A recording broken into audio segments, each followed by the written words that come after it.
Hello అండి, welcome to our channel.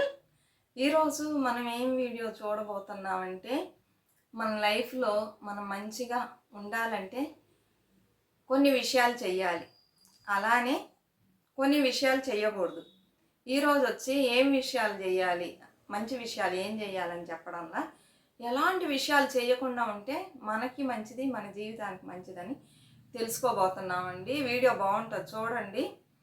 అలానే like ఇవ్వండి, కమెంట్స్ పెట్టండి, షేర్ చేయండి, సబ్స్క్రైబ్ చేసుకోవటం మర్చిపోవద్దు. మంచిగా సపోర్ట్ చేస్తున్నారు, ఇంకా మంచిగా సపోర్ట్ చేయండి, సరేనా? ఇంకా మంచి మంచి వీడియోస్ వస్తాయి ముందు ముందు. ఛానల్ని సబ్స్క్రైబ్ చేసుకోని వాళ్ళు చేసుకోండి, అలానే హైప్ ఇవ్వండి, సరేనా? సపోర్ట్ చేయడం అస్సలు మర్చిపోవద్దు. ఇప్పుడు చూద్దాం ఎలాంటి విషయాలు చేయకూడదు. చాలామందికి మన జీవితాన్ని మంచిగా రన్ చేయాలంటే ఎలా చేయాలి అనేది తెలియదండి. ఎలాంటి విషయాలు చేయకూడదు అనేది కూడా తెలియకుండా ఎలా పడితే అలా ఒక ప్లానింగ్ లేకుండా చేస్తూ ఉంటారు. దానివల్ల మనం జీవితంలో దెబ్బతింటూ ఉంటాం అన్నమాట. అప్పుడు ఏ విషయాలు చేయకపోతే మనం జీవితంలో మంచిగా ఉండొచ్చు అనేది ఇప్పుడు చూడబోతున్నాం. ఒకటి వచ్చి ధైర్యంగా ఉండాలండి. చాలామంది ధైర్యం లేకుండా ఉన్నారనుకోండి, మీ జీవితంలో ఎదగలేరు. అది ఒక దెబ్బతీస్తుంది అన్నమాట. ఎవరైతే ధైర్యంగా లేరో వాళ్ళు ఏ పనులు చేయలేరు. అదొచ్చేసి బలహీనంగా ఉన్నారనుకోండి, అదొచ్చి మీ ధైర్యాన్ని చంపేస్తుంది. ధైర్యంగా ఉండాలన్నా కూడా ఉండలేరు. ఎందుకు ధైర్యంగా ఉండాలంటే, ఒక మనిషికి ఒక మంచి ఆయుధం ఏదంటే ధైర్యమేనండి. ధైర్యం ఎవరికైతే ఉంటుందో వాళ్ళు వచ్చి లైఫ్లో మంచిగా సక్సెస్ అవుతారు. ఇప్పుడు ధైర్యం లేని వాళ్ళు ఏ పనిని చెయ్యలేరు, ముందుకు అడుగు వేయలేరు. ఒక బిజినెస్ స్టార్ట్ చేయాలనుకున్నారనుకోండి, అమ్మో ఇంత డబ్బు పెట్టి చేస్తే సక్సెస్ వచ్చిద్దా లేదా, సక్సెస్ రాకపోతే ఈ డబ్బంతా పోయిద్ది. లేకపోతే పలానా ఉద్యోగానికి పిలుస్తున్నారు, వెళ్ళొచ్చా, వెళ్తే అక్కడ అందరు మంచిగా చూస్తారా, శాలరీ కరెక్ట్గా వస్తుందా రాదా, ఇలా అన్ని మనసు నిండా సందేహాలు, బ్రెయిన్ నిండా సందేహాలు ఉంటే నువ్వు ఉద్యోగానికి వెళ్ళలేవు, బిజినెస్ చేయలేవు, ఇంట్లోంచి బయటకు కూడా వెళ్ళలేవు. అన్నిటికీ భయపడుతూ ఉంటే ఎలా లైఫ్లో పైకి వస్తావు? ఒకసారి ధైర్యాన్ని తెచ్చుకొని పర్వాలా ఏమైనా ఫేస్ చేద్దాం, మనం ఈ పని చేద్దామని ధైర్యంగా నువ్వు ముందుకు అడుగు వేసినప్పుడే సక్సెస్ వచ్చిద్దా రాదా ఆ తర్వాత విషయం. ఫస్ట్ నువ్వు ధైర్యంగా ముందుకు అడుగు వేయడం నేర్చుకోవాలి. ఏమీ చేయకుండా, ప్రయత్నించకుండా, భయపడుతూ పిరికి వాళ్ళలాగా ఇంట్లో ఉంటే మీరు ఎలా పైకి వస్తారు చెప్పండి? రారు. అక్కడ వచ్చి మీ ఎదుగుదలని ఈ పిరికితనం అనేది ఆపేస్తుంది. అందుకని మనం ఏం చేయాలి? ధైర్యంగా ఉండాలి. ఏ పని చేయాలైనా అన్న ధైర్యవంతుల్ని చూస్తే చాలామంది భయపడతారు. అమ్మో వీళ్ళు చాలా ధైర్యంగా ఉంటారు, ఎలాంటి విషయాన్నైనా ఎలాంటి ప్రాబ్లంనైనా ఫేస్ చేస్తారు. ఎవరన్నా వీళ్ళు తప్పుగా అన్నామంటే అసలు భయపడరు. వీళ్ళు ధైర్యవంతులు, మంచిగా ఉంటారు కాబట్టి ఏదైనా సరే ఫట్ ఫట్ ధన అని అడుగుతారు, దేనికి భయపడరు ధైర్యవంతులు అని. అందరూ మన దగ్గరికి రావడానికి భయపడతారు, మనల్ని ఏదన్నా అనటానికి భయపడతారు, మనల్ని చీటింగ్ చేయాలన్నా కూడా భయపడతారు. అందుకని ప్రతి ఒక్క మనిషికి ధైర్యం అనేది ఉండాలి. భయపడకండి, ఏ విషయంలో భయపడకండి. ఏం చేయగలం చెప్పండి?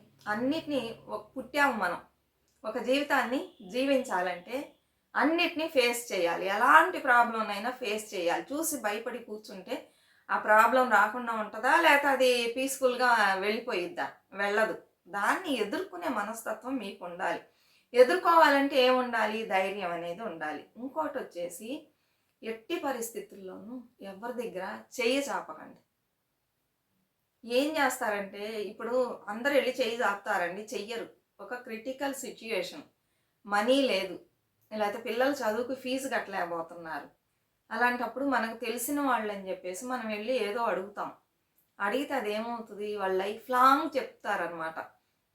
ఫలానా రోజునొచ్చి మీ పిల్లల ఫీజుకి డబ్బులు లేవని చెప్పేసి నా దగ్గర చేయి చాపారు వాళ్ళు, లేకపోతే నా దగ్గర చేయి చాపావు నువ్వు అని చెప్పి చూపిస్తారు. ఆ రోజు నీ పరిస్థితి వచ్చి చాలా హీనంగా ఉందన్నమాట. ఏమంటే తగినంత మనీ లేదు ఆ రోజు, నీ పిల్లల్ని చదివించడానికి, ఎగ్జామ్ ఫీజు కట్టడానికి అంత మనీ లేదు. అందువలన నువ్వు మన తెలిసిన వాళ్ళే కదా, లేకపోతే మన బంధువులే కదా, అడిగేసి మళ్ళీ ఇస్తావు, అయితే ఆ టయానికి నీ డబ్బు దొరకదు.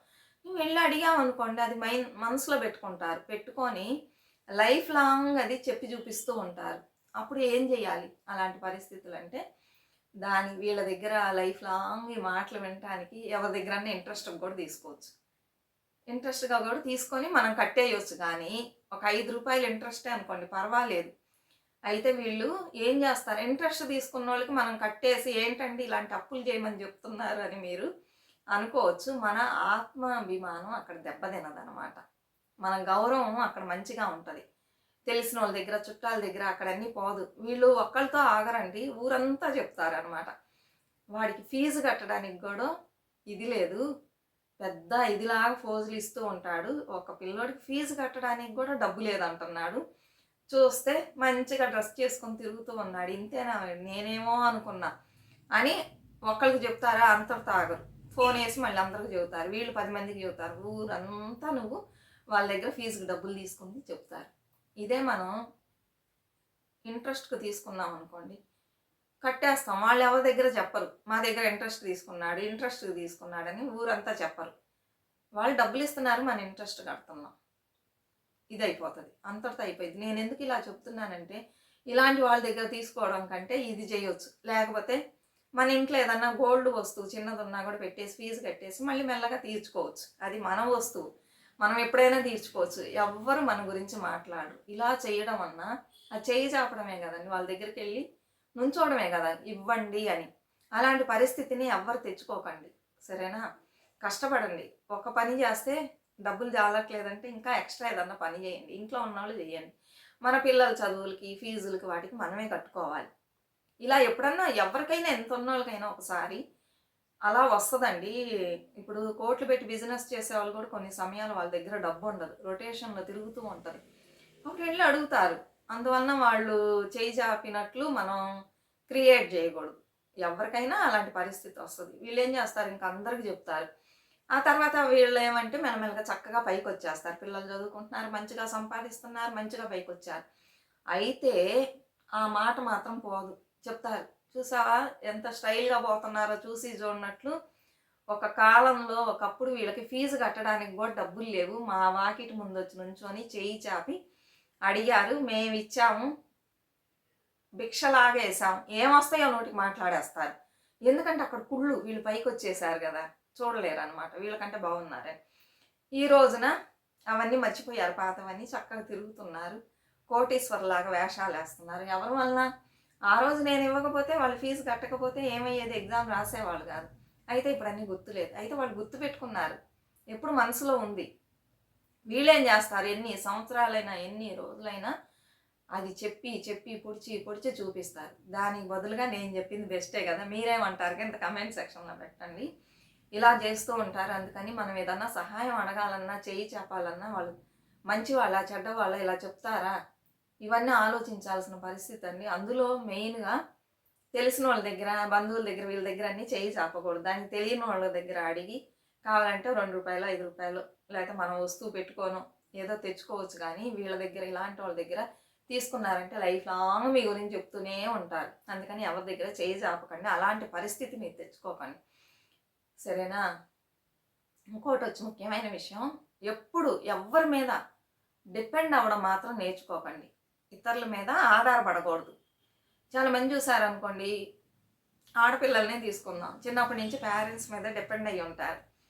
అలానే మ్యారేజ్ అయిన తర్వాత హస్బెండ్ మీద డిపెండ్ అయ్యి ఉంటారు. ఈ కాలంలో అలాంటి వాళ్ళు ఉన్నారంటే తక్కువేనండి. అంతకుముందు ఉండేవాళ్ళు. ఎందుకంటే పెద్దగా చదువుకోరు వీళ్ళు, జాబ్స్ అన్నీ చెయ్యరు. అందుకని ఎవరొకరి మీద డిపెండ్ అయ్యి ఉంటారు. అప్పుడు వచ్చి ఏమన్నా కావాలంటే తల్లిదండ్రులను అడిగి కొనిపించుకుంటారు. మ్యారేజ్ తర్వాత జాబ్ లేదు, పెద్దగా చదువుకోలేదు కదా, హస్బెండ్ని ప్రతిదానికి వెళ్ళి, ఈ రోజుల్లో కొంతమంది చదువుకున్న వాళ్ళు కూడా జాబ్ చేయకుండా అన్నిటికి వెళ్ళి హస్బెండ్ దగ్గర ఇది చేయి చాపడమే అనుకోండి. నాకు అది కొనేయండి, ఇది కొనేయండి నన్ను అడుగుతూ ఉంటారు. చేస్తారు, కొన్ని రోజుల తర్వాత మొహం చూపిస్తారు. ఎప్పుడు చూడు డబ్బులు అడుగుతూ ఉంటుంది. అది కొనిపించు, ఇది కొనిపించు అంటది. దీనివల్ల ఒక్క పైసా ప్రయోజనం లేదు అని తిట్టుకుంటూ ఉంటారు. ఎందువలన? వాళ్ళ మీద మనం డిపెండ్ అయ్యి ఉన్నాం, ఆధారపడి ఉన్నాం. అందుకని వాళ్ళు మనకి మొహం చూపిస్తున్నారు. ఇప్పుడు ఏం తెలుస్తుంది మీకు ఇందులో నుంచి? ఇదే కాదండి, ఇంకా చాలా విషయాలు. అసలు బయటికి వెళ్ళము, పక్క షాప్లోకి వెళ్ళి ఏమన్నా వస్తువులు తెచ్చుకోవాలన్నా భయం. ఇంకొకరి తోడిని ఎదురు చూస్తాం. ఇంకొకరిని పంపిస్తావా, నాకు ఒక్కరికే భయం, పంపించండి తోడు వెళ్ళి వస్తాం. ఇలా ఎన్ని రోజులు మనం ఒకరి మీద ఆధారపడతాం? ఒంటరిగా నుంచొని ధైర్యంగా ఎవరి దగ్గర చెయ్యి జాపకుండా మనంతట మనం సంపాదించడం నేర్చుకోవాలి. మనంతట మనం అన్ని పనులు చేయడం నేర్చుకోవాలి. తల్లిదండ్రులు చిన్నప్పటి నుంచి పిల్లల్ని అలా ఎవరి మీద డిపెండ్ అవ్వకుండా నేర్పించండి అన్ని విషయాలు. అమ్మ పలానా చోట ఇలా ఉంటది. ఇక్కడ ఇవన్నీ దొరుకుతాయి అని అన్నీ చెప్పండి. మీరు వెళ్ళేటప్పుడు పిల్లల్ని తీసుకెళ్ళండి. అది వాళ్ళకి ఒక ట్రైనింగ్ లాగా అనమాట. ఇప్పుడు అన్ని విషయాలు వాళ్ళకి తెలుస్తున్నాయి. పలానా చోట దొరికింది, పలానా వస్తువు పలానా చోట ఉంది అని వెళ్ళి తెచ్చుకుంటారు. ఇదే ఏమి తెలియకుండా ఇంట్లోనే ఉంచి పెంచారనుకోండి, వాళ్ళకి ఏమీ తెలియదు, ఇతరుల మీద ఆధారపడతారు. సమ్ టైమ్స్ ఈ డిపెండ్ అయిన వాళ్ళని చీటింగ్ కూడా చేయడానికి ఉందన్నమాట. ఒక ఆవిడ ఉంది. ఆవిడ ఏం చేస్తుంది, రోజు హస్బెండ్ పిల్లలు అన్నీ తెచ్చిస్తారనమాట. ఒకరోజు వాళ్ళు రావడం లేట్ అయింది. సరే అని పక్కింటి వాళ్ళు వెళ్తూ ఉంటారు. ఏమన్నా ఇది కొంచెం తెచ్చిపెట్టండి అంటారు. సరే తెచ్చి పెడతామని వెళ్తారనమాట. వెళ్ళినప్పుడు ఏం చేస్తారంటే దాని అసలు కాస్ట్ కంటే ఎక్కువ తీసుకుంటారు. తీసుకొని మిగిలిన చేంజ్ ఇస్తారు.